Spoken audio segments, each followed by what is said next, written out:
Hola guys. Hola, hola, hola. Hola. Selamat datang di channel Vebs78. Hari ini kita serah terima akun. Jadi suka nggak suka saya yang bawain ya. Suka nggak suka saya yang bawain. Yang mau live silahkan live. Yang mau di sini di sini. Nanti saya kick juga kamu ya. Hari ini malam ini kita kedatangan bukan cuma satu, tapi dua, ya di sebelah sana kalau bisa kelihatan itu adalah Om Feb, yang sebelah sini idola kita, idola masa kini, jagoan kita, our hero, our pride of nation, Dimas Eki Pratama, nomor 20. Coblos 20. Ya. Ada apa sekarang? Iya belum waktunya ya. Iya. So, hari ini kalau gue udah pernah tulis di IG gue, mungkin ada beberapa yang sudah baca mengenai Ride Like Champ dengan slogannya kayak kenceng aja kamu. Nah, malam ini gue kedatangan Dimas Eki yang lu tahu mungkin orang paling kenceng di roda 2 di Indonesia ya, Feb ya?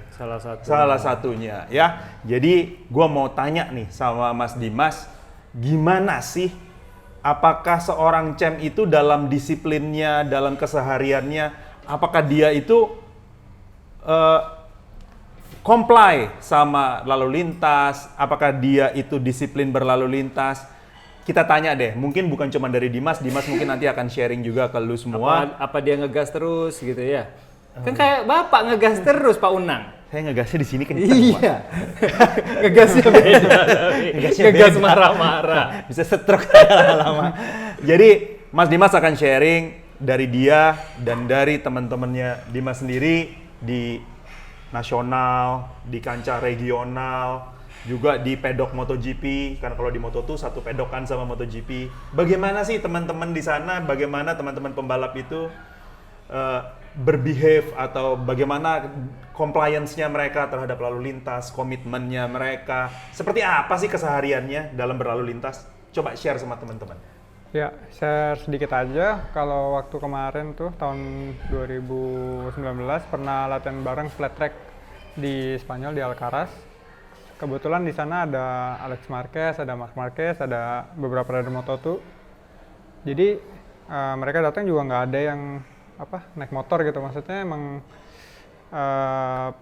mereka datang pakai big van gitu, latihan bareng, terus kita chit-chat aja, cerita-cerita, saya tanya gimana tekniknya untuk training juga, terus ada nyinggung dikit, kalian tuh kalau di jalanan tuh bawa motor nggak sih gitu kan?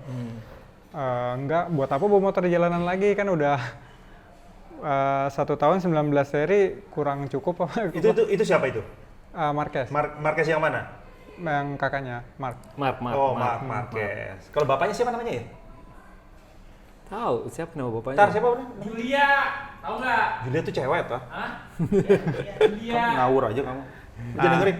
Nah, terus maksudnya itu untuk seorang juara dunia kan. Nah, kalau untuk saya pribadi, saya sih buat apa kita kebut-kebutan di jalan.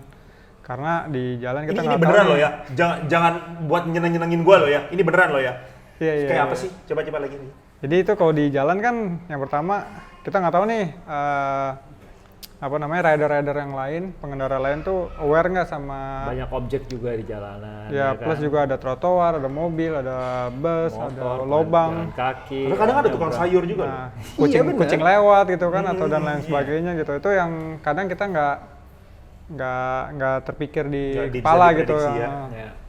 Jadi terus juga kalau banyak juga sih teman-teman yang kayak eksiden di jalan, terus kan sayang juga, maksudnya buat apa di jalan kita kebut-kebutan paling kenceng 1-2 menit nyampe tempat tujuan gitu. Paling bedanya beda-beda tipis lah ya, beda-beda tipis. Kecuali di sirkuit emang harus cari kenceng. limitnya gitu Iya. kan. Jadi sebetulnya kalau gue boleh simpulin, Feb, orang-orang profesional itu malah lebih takut sebetulnya di jalan raya. Ya, betul. Karena banyak faktor X-nya, banyak sekali, mungkin takut ya, lebih takut, lebih... Gua contohnya kemarin lihat tuh yang bukan biografi sih, jadi kayak setahun lalu tuh si Dovi tuh bikin film kayak dokumenter gitu namanya Undaunted itu. Itu dia nyetir sendiri ya Dim ya, dia nyetir ke sirkuit, dia nyetir sendiri, bawa mobil sendiri, Bawa motor latihan. bawa motor latihan gitu. Itu di jalan tuh nggak ada yang ngebut apa. Dan gue pernah satu tim sama tim Forward Racing dari hotel, dari hospitality kita di hotel ke hospitality kita di pedok. Itu gue disetirin sama salah satu krunya mereka. Ya maksudnya itu aja mereka sebenarnya bukan rider ya, mereka orang biasa, kru, staff pedok, staff pit, macam-macam ya, mekanik.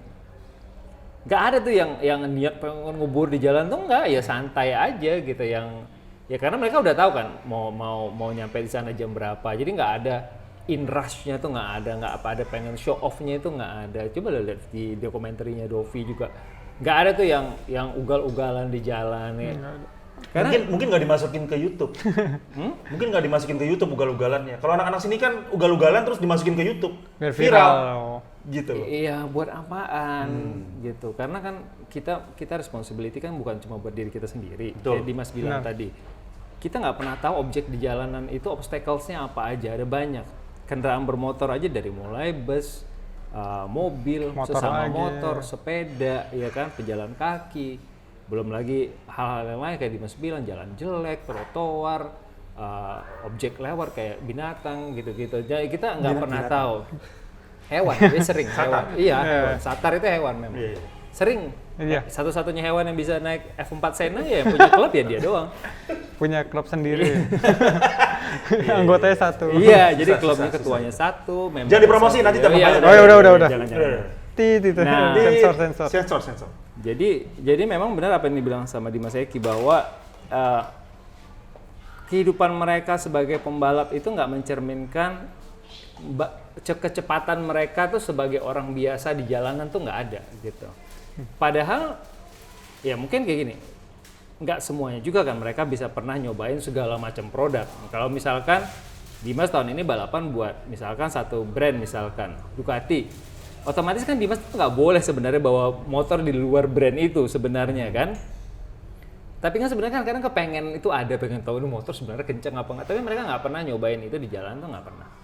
Itu gue udah ketemu sama hampir beberapa pembalap, kelakuan mereka mirip sama. Jadi sangat responsible. Tuh, dengerin tuh ya. Gitu ya Dim ya.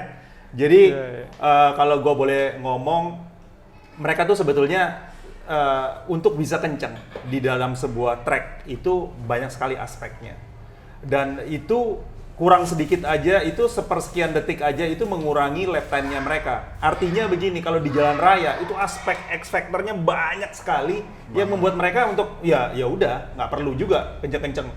Nah, yang jadi masalah itu kan sekarang teman-teman kita nih masih banyak yang di jalan tuh motornya kencang gitu ya, gasnya kadang-kadang suka lupa ngerem gitu ya, main bawanya membahayakan orang lain, membahayakan diri sendiri. Gue rasa kalau membahayakan diri sendiri masih nggak apa-apa gitu ya. Tapi kalau sudah membahayakan orang lain itu bahaya, gitu ya. Dan itu dengan bangganya mereka suka bikin video. Ya memang sekarang kan bikin video lagi bagus, lagi rame. Tapi kan juga tidak mendidik gitu ya. Menurut gue yang tadi Dimas bilang bahwa responsibility itu penting sekali. Nah, kalau gue tanya lagi, menurut Dimas nih, apa sih yang seharusnya dilakukan di jalan raya itu? Kan sekarang lagi musim San Mori, ya kan? Kalau San Mori itu kan rame-rame, ya kan, rame-rame. Terus pengen juga aksi-aksi gitu. Itu gimana pendapatnya? Sebenarnya sih pasti yang punya motor kan penasaran ya, pengen tahu batas motornya tuh semana kencengnya gitu. Iya, atau pasti. yang lagi rame kemarin yang suka willy-willy di jalan. Cuman ya balik lagi sih, kalau saya pribadi terus sebagai pembalap, ya buat apa gitu, karena di sirkuit adalah tempatnya gitu. Cuman kalau untuk mereka ini sarannya sih emang lebih baik jangan, karena kan itu jalan umum, bukan cuma buat mereka aja gitu kan. Jadi menghormati pemakai jalan lain ya. Dan mungkin Dimas juga tadi bilang di sirkuit gitu. Mungkin Dimas juga mau undang teman-teman untuk beraktivitas di sirkuit, boleh coba sih. motornya gitu ya. nyoba motor belum ya kayaknya. Enggak, maksudnya mereka itu nyoba motornya mereka di sirkuit gitu. Oh kalau gitu mungkin nanti sama ada Om Feb juga atau sama Ya, Om Cep bisa juga kita bikin bikin event. kayak track day kali Om ya. Ya, Maksudnya kayak track day, sharing-sharing. Sharing-sharing gitu Itu ya. boleh juga sih karena sebenarnya sharing-sharing ilmu tentang racing atau di sirkuit itu emang perlu banget sih buat knowledge-nya anak-anak yang suka main motor gitu. Karena kalau emang dia ngerasa kenceng atau berkendaranya bagus, kenapa nggak diarahin ke event kayak fun race atau kayak one make race yang ada di. Siapa tahu ternyata memang punya talent ya, punya bakat ternyata. Daripada bakat di jalan, nanti finishnya juga di jalan gitu kan, Iya, mendingan. nggak ada untungnya juga, nggak ada Jadi apa-apa yang mau dikasih. intinya kalau senang kencang masuk ke sirkuit. Nah, ntar ya. tinggal jadwal buat track day-nya ntar ngikut aja deh. Nah, gitu tuh guys. By the way, emang Dimas bisa wheelie? Bisa. Bisa. Mau belajar kita. Juga mau. Lah kamu mau pansos-pansos juga. Kali-kali aja. Oh di sirkuit nggak apa-apa Om? Kalau Kalau nambah di sirkuit, 20 di sirkuit nggak ribu, apa-apa. kalau nambah 20.000 Gini loh. followers, Teman-teman gue kan juga banyak kayak Reza, kayak Ipin, itu kan juga Stunt stunter rider. semua. Ah, Mereka iya. bilang sama gue, "Oh Feb, lu mau seriusan gitu-gituan?" Gue bilang, "Enggak lah, buat apaan?" Gue bilang gitu. Ya, maksudnya mereka tuh pun ngajarin itu ada di Taman Mini, dulu di Parkir Timur. di Keong Mas, Taman Mini. Bukan. Itu buat nonton, Pak. Bapak angkatannya tua banget ya. Masih ada nggak itu? Masih di ada. di Sentul kan ada bukan di sirkuitnya di luar, seberangnya tuh di di dekat luar. tribun tuh juga Iya, dekat bisa tribun buat bisa. latihan-latihan kayak Ada, gitu yang tempat- biasa buat tempat drift. latihannya close area tuh ada gitu. Itu lebih Tapi aman kan maksudnya. mereka belajar untuk kepentingan show kan nantinya, Show, hiburan. gitu, hiburan. Jadi bukan ajang show off, beda ya. Show off ke orang-orang yang sebenarnya bukan pada tempatnya. Gitu. Tapi gua rasa juga yang dari teman-teman komunitas kita ya, Dim ya.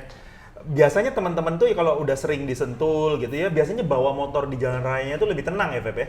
Iya lo nggak ada. Lebih santai aja gitu. Kata Dimas bilang tadi 1-2 menit itu nggak ngaruh gitu. Iya. Ngegasin, Nggak dapat apa-apa. 200. Nggak dapat apa-apa. Padahal dalam pas waktu kita kencang 1-2 menit itu menentukan masa depan kita di saat itu.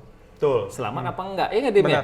Beda kalau kita di sirkuit kan Tuh. gitu. Menentukan masa depan kita tuh penonton ya. Kalau kalian nggak ada masa depannya, jadi percuma gitu ya. Kalau ini buat viewers ya. Iya. Mana tepuk tangan ya? Ini bisa diambil footage-nya, ternyata penonton kita rame. Iya, itu tuh. Kasih lihat dong, kasih lihat coba dong lihat. penontonnya dong. Coba lihat penonton kita seberapa Aduh. ramai. Tuh. Oh. Rame loh penonton kita. Iya. Ayo, Feb, ada apa yang mau ditanya? Ya, kayak gini loh, disiplin itu kan banyak ya, banyak hal. Disiplin as a champ, ride like a champ, gitu. Bertanggung jawab di jalanan. Dimas sudah membuktikan itu dari ajang lokal, regional Asia, regional Eropa, sampai ke level dunia gitu. Selain disiplin berlalu lintas ya Dim ya, disiplin sebagai seorang pribadi Dimas sebagai atlet profesional tuh apa aja sih? Mungkin bisa diceritain latihan ya kan, kayak misalkan gimana menjaga kebugaran. Kan orang ngeliat gila Dimas bisa tiap hari lo naik sepeda, bulan puasa aja tuh naik sepeda gitu. Gua aja mungkin disuruh naik sepeda setengah jam aja bulan puasa udah ngos-ngosan pengen minum. Dimas bisa 4 jam nggak minum-minum. Maksud gua itu kan untuk nunjukin ke orang bahwa kedisiplinan itu harus dibentuk kan gitu untuk mencapai, sebenarnya ini kan berlaku untuk apa aja. Semua harus cabang profesional atlet. Iya, nggak harus cuma dalam bidang apa bermotor balapan doang, nggak. Sebenarnya itu bisa dilakukan diterapkan di tempat lain. Nah, apa sih Dim kiat-kiatnya Dim untuk latihan itu mendisiplinkan diri bisa sebagai apa orang yang mampu punya disiplin yang ketat sama diri sendiri gitu. Yang pasti sih punya harus continue. Maksudnya kayak saya waktu masuk jadi diarahin untuk jadi pembalap motor dan saya juga pengen jadi pembalap motor dan mimpi saya sampai ke level dunia itu. Ya itu yang saya tanamin di kepala. Maksudnya ya kalau untuk jadi pembalap motor profesional itu kan harus disiplin. Harus rela, maksudnya latihan lebih dari orang-orang biasanya. Betul. Terus harus rela text time-nya untuk waktu buat main, nggak ada. Dedikasi ke situnya lebih besar. Komitmennya besar ya. Benar, jadi emang benar-benar harus penuh hati sih. Jadi Ya walaupun puasa gini, karena saya sih udah nyobain training, misalnya kayak saya suka sepeda karena emang banyak pembalap GP yang aktif juga di Ya, sepeda, karena sepeda buat hampir kardio, rata-rata, iya, rata-rata untuk kardio di kayak sepeda. balance-nya juga dapat. Betul. Saya cobain di sore ternyata lebih lemes gitu Lebih capek. karena biasanya kalau untuk aktivitas olahraga sepeda atau lari segala macam yang berhubungan dengan kardio itu biasanya kita makan dulu 2 jam sebelumnya. Jadi jam sahur itu emang jam paling pas buat ngisi Pas energi dong ya, berarti kalau jam kita 4. keluar jam 6 pagi misalnya Iya, sepeda jam 6 gitu. udah mulai gitu. Jadi ketika olahraga misalnya gue nyari 100 kilo 3 jam atau 3 jam setengah masih oke, cuman paling agak kering sedikit tapi nggak ada masalah sih sampai sore gitu. Jadi pertama kita cari dulu nih untuk badan kita cocok nggak kalau dialin ke sore. Ternyata di sore malah lebih drop karena Lebih kan drop. aktivitasnya udah banyak yang berlangsung kan. Nah, Sementara kalau malam kurang safe. kalau malam kalau untuk aktivitas di luar kurang safe, tapi Kurang kalau safe, betul. indoor mungkin masih oke. masih oke, tapi apa ya agak kurang aja sih menurut saya, kurang fun gitu. Ya kurang maksimalnya juga ya gitu ya. Jadi lebih prepare ke di luar tapi tetap matuhin Nah, kalau PSBB. misalkan ini kan kalau belum puasa nih, misalkan kalau puasa ketahuan nih, misalkan kita jam 4 sahur buat yang muslim ya kan, misalkan jam 4 sahur, kemudian jam 6 mulai start goes. Kalau yang hari biasa nih, kan kita nggak langsung tiba-tiba bangun pagi, tapi kan Dimas bilang baiknya sih makan dulu sebelumnya. Nah kalau yang hari biasa baiknya gimana? Jadi kalau hari biasa emang karena rutin pasti bangun sebelum subuh. Jadi emang setiap biasa sebelum puasa tuh selalu bangun 3:30. Nah itu juga, jadi habis itu ya subuhan biasanya sarapan ada kayak snack bar gitu. Iya snack bar gitu. Snack bar atau roti makan, gitu, satu lembar atau 2 lembar roti tawar gitu. Ya udah lanjut aja, nanti sisanya kita bawa snack bar lagi di Sambil kantong. untuk Jadi makan di setelah jalan nanti setelah ya. 1,5 jam atau 1 jam boleh makan lagi. makan sedikit. Nanti yang penting minumnya. Tapi kalau puasa ini karena di sahurnya Udah cukup banyak udah makan. cukup, makannya cukup, udah jadi energi nih di jam 6 sampai jam 9. Jadi selama aktivitas itu oke-oke aja. Bisa nggak Cem kayak gitu? Lu bisa nggak kayak gitu? Waduh, itu. Coba. Nggak guna. Jadi gini, tadi kalau gua kesimpulin Feb, lu tuh boleh pilih mau jadi orang biasa aja sama orang yang luar biasa, itu semuanya nggak ada yang salah. Iya, Tapi kalau lu pilih untuk jadi orang yang luar biasa, ya lu harus punya dedikasi yang lebih, kerja yang lebih, punya disiplin yang lebih, dan punya punya semangat yang beda. Semuanya harus serba beda, harus serba lebih. Jadi kalau kadang-kadang gue pengen kasih tau gitu, bukan motong lu ya, enggak. Mumpung gue jadi lagi ingat nih. Kalau kita yang udah ngasih lebih aja hasilnya belum maksimal, gimana kalau kita ngasihnya cuma pas-pasan gitu? ya betul. Gitu kan, dia Benar, maksudnya. benar. Lo mau berusaha nih untuk masuk di top level, tapi usaha lu ya Gitu-gitu aja. ya segitu-segitu aja, 5, 6. Orang yang mau hasilnya 10 kan harusnya usahanya juga sama dong, Betul. sama 10 gitu. Itu loh maksudnya. Iya. Makanya orang pinter itu katanya bilang begini, orang pinter itu kalahnya sama orang rajin. Oh iya betul. Iya, Iya kan? iya. Orang pinter kalahnya sama orang rajin. Right, Kamu nggak pinter nggak rajin? Wah itu, jadinya apa? Jadi binatang. Kayak sater. Iya. Hewan. Hewan ya. Jadi nggak boleh, harus punya disiplin yang kuat, punya dedikasi, punya motivasi yang kuat, baru kamu bisa jadi orang yang jadi juara. Kayak Itu begini. bukan buat hanya pembalap kayaknya, buat ke semuanya. Semuanya ya, buat semuanya. Nanti kamu jadi motivator aja, ya udah nggak usah balap-balap, jadi motivator. Bodoh. Kita rehat sejenak. Terus datang lagi datang. Mana sih ya? Kangen kita. Dim, pesan lu untuk anak-anak baru main motor, baik motor kecil, baik motor besar, yang maksudnya masih belum mematuhi lah ya tata tertib, disiplin di jalan raya gitu. Apa sih pesannya dari lu yang panutannya anak motor lah gitu?